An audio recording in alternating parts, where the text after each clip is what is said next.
Hello, mumeze mute ndabasuje mwese nizere ko mumeze neza karibu kuri isi France Lifestyle nizere ko muri amahoro mumeze neza aho mwarereye hose ku isi hose cyangwa mu bihugu byose aho mwerereye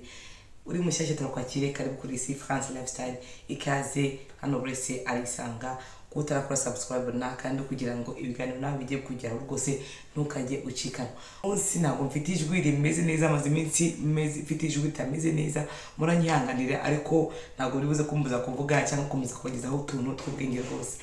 Uyu munsi ngiye kubaganiriza ku kintu kirekeranye n'intoki cyangwa se kugira ibiganza byiza rwose bigize ku buryo abantu bisangamo bafite izi ntoki n'ubukintosi bw'umukara bibaza impamvu se no kwiki ufite ubunuzo hano ku ntoki z'umukara haba umukara kandi nta mavuta yitukuza nisiga ugasanga warahagize utazi uburyo wabigizemo ukibaza se nzabigenza nakora iki kugira ngo ngire intoki nziza rwose ziri presentable zigaragara rwose zisa neza rwose ngiye nkuko mbibona nta mavuta intoki zanjye zirasa neza rwose nta bukintosi ntabwo nkoresha amavuta y'intuza ntabwo nkoresha amavuta atukuza rwose igikotoro ngewe rwose nicyo nkunda cyane amavuta y'amazi asanzwe arabikora gusa akora umuti ntabwo ari nk'uko umuntu yisiga amavuta atukuza umuntu ashobora no gucya ku ruhu rwose utisize amavuta y'intuza atukuza kintosi cyangwa se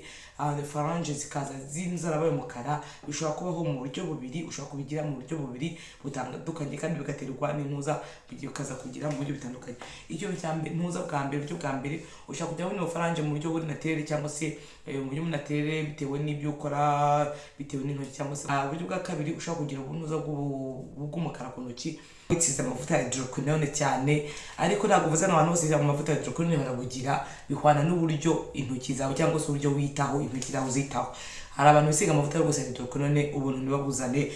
tekinike baba bazifite ziba zihari zirazwi ubundi n'abandi bayisiga ntibamenye uko bigira ugasanga ufite intoki zisa nabi cyane gusa ku buryo abantu bisangamo bafite izi ntoki n'ubukintosi bw'umukara ari uko ukibaza impamvu se no kwiki ufite ubunuzo hano ku ntoki z'umukara haba umukara kandi nta mavuta yitukuza nisiga ugasanga warahagize utazi uburyo wabigizemo ukibaza se nzabigenza nakora iki kugira ngo ngire intoki nziza rwose ziri presentable zigaragara rwose zisa neza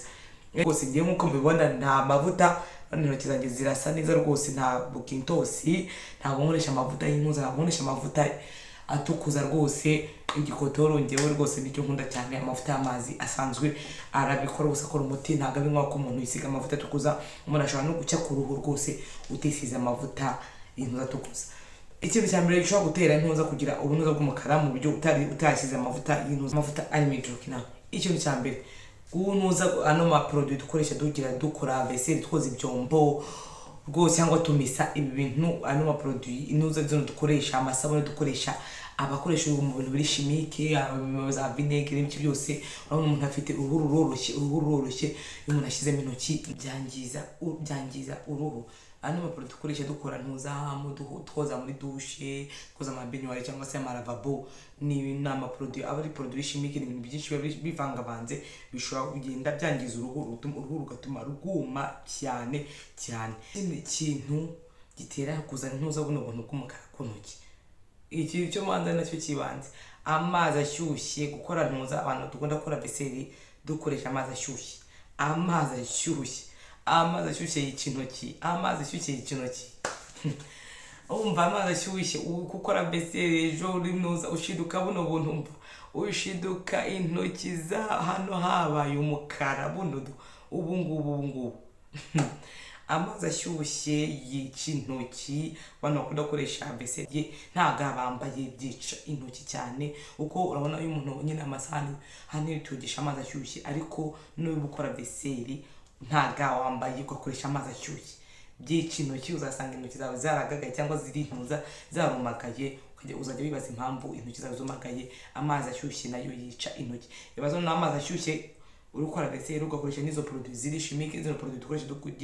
dukoza ibyombo bihwaniramo intoki ziragagara cyangwa se kumagara ubundi ubuntu nabwo bukagutaha. Ikindi kutita ku ntoki zawe ngo zigire uzoze neza cyangwa se kutisiga amavuta nibyo bishobora guteza ubuntuza ubuntu bw'umukara cyane.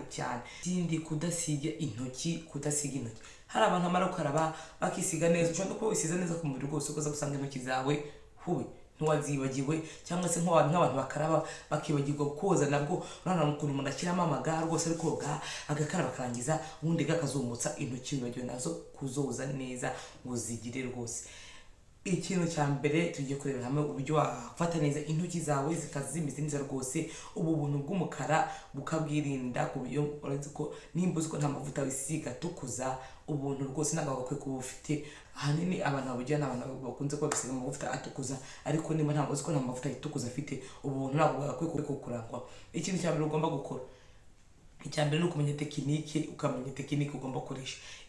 Ikintu cya mbere mw'abantu, iziga zikora umuti wazikoresha wazishyizemo neza umaze koga neza, numara kuzikuramo ugifata na hano hose ukuba ntuhibagirwe koga ku ntoki hano rwose intoki nazo ukazibagirwa. Ibyo nacyo ni ikintu ntagakwiye gukora kugira ngo yirinde ku muntu yirinde kuzana ubuntuza bw'umukara. Nimba noneho mu bintu byo kwerekana by'amasuku no gukora beseri cyangwa se gukora amasuku mu nzu ukwiye kwambara amaga. Kwiye kwambara gazi zikora gazi zirahari dukoresha dukora zino gazi kwa muganga bambara hari zihari dukwiye kugira uzikoresha kwambaye ga mu byo ukora byose n'amasuku. Ano produit dukoresha y'intoki nta bintu by'ama produit chimique biba bivangavanze. Iyo bigiye ku ruhu rwose bishaka kudakwangiza ku ruhu ariko byumisha uruhu, please ukomeza kubikoresha uruhu rugenda rwumagara rugagara. Abantu byo mubona basanga afite akabiri gusa kanywa ariko ugasanga afite intoki zumagaye rwose. Mugomba kujya mwambaraga bigushobokera kujya wambaraga n'ibitaragushobokera rwose ukajya usigama intoki zawe ukazinogereza ukimara kuzikoresha. Amavuta ameze nka vaseline pomade, amavuta zabafasha bitewe na brand waguze cyangwa se bitewe na marke waguze, ni meza cyane. Nyine mama mbabwira ati ushobora no kwisigara amavuta y'amazi ntugire n'uruhu rwiza, ariko igikotoro cyoroshya uruhu, igikotoro gisigura uruhu rukanoga, igikotoro gituma uruhu rworoshya rwose. Niyo mpamvu bavuga ati umuntu ukoresha amavuta y'amazi warangiza ugakoresha igikotoro nyuma cyangwa se ano mariwire bituma bigaburira uruhu rukoroha, uruhu rukaguma rutoshye. Mama mbabwira ati abantu mukomeze mugira amavuta yose ushobora gukoresha ashobora kutakugira, cyangwa se amavuta ukoresha ukabivangira mu gikotoro cyangwa se amaruwire bituma uruhu rusigaruka noga kandi uruhu runoze rwose barworoshye cyane. Nimba umaze gukora beseri n'ayo maproduit yose akozemo, isiga intoki uzinogereze rwose. Ngewe iyo nkoze mu mazi iyo ndangije gukora mu mazi hita nishyira amavuta, niba no mu minota 50 naza kongera gukora amazi nongera gushyira amavuta. Kusiga intoki ukazinogereza n'ibintu byibanze kabisa bizatuma ukomeza kugira intoki nziza. Kora beseri wambaye ga bizakurinda kugira intuza ubuntu bw'umukara buza ku ntoki, cyangwa se nimba nta izo ga ntazo ushaka kubona zo gukora wambaye kwambara kugira ngo nukora kwa beseri cyangwa koza ibyombo, nta kibazo. Byoza ibyo byombo n'izo sabune zabigenewe, ubundi nurangiza usigi intoki igikotoro zinogereze intoki zinogereze hano ugire gutya usige igikotoro neza. Hano abantu bakunda kwasimbuka, niyo mpamvu usanga haragagaye harabaye umukara. Niyo mpamvu ugomba kwasiga igihe cyose ukoze mu mazi, ugomba kwasiga intoki utazitayeho nazo zisa nabi zikamera nabi rwose. Niyo mpamvu ati igikotoro cyangwa se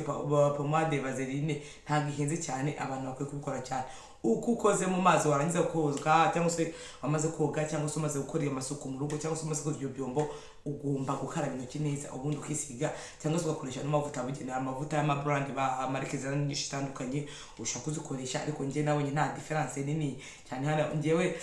ku giti cyane njye nkunda amavuta y'intuzi y'ibikotoro cyangwa se bino za pomade vaseline rwose, nizo mbona usiga ku ruhu rwose uruhu rugafata, cyangwa se beurre de karité uyifite uyibona wakoresha. Njye nkunda gukoresha hano njye mba nta igikotoro nashobora kukibona, vaseline niyo nkunda kubona, ariko beurre de karité kuko nzi ko beurre de karité umuntu ayisize ku ruhu rwose uruhu ruratoha rukamera neza cyane, uruhu ruba rufite itoto ruba rumeze neza. Utayibonye rwose intuzi igikotoro wagisiga igikotoro neza cyane rwose, cyangwa se amavuta yawafashe neza ukavuga ati amavuta yanjye arafashe neza rwose ukashyiramo cyangwa ukoresha izo ruwire. Ubundi nta yindi tekinike yindi yo kugira intoki nziza ukugira nta bindi rwose. Murabona ko rwose nakako umuntu yise mu korwa bitari bigaragara hano imbere bigize, ariko nge nta yindi tekinike ya hatari indi nkoresha. Iyo maze gukora ibyo nkora amasuku n'ibiki byose cyo kunambaraga, ariko niyo nzikuyemo nkaraba intoki neza nkashyira amavuta, niyo nabanogeje ifurusheti nabamara kuyoza neza n'intoki ndagira nisiga igikotoro ku mavuta. Ni etape nashaka kugira kurengaho, ni ibintu bimaze kunjyaho. kwisiga intoki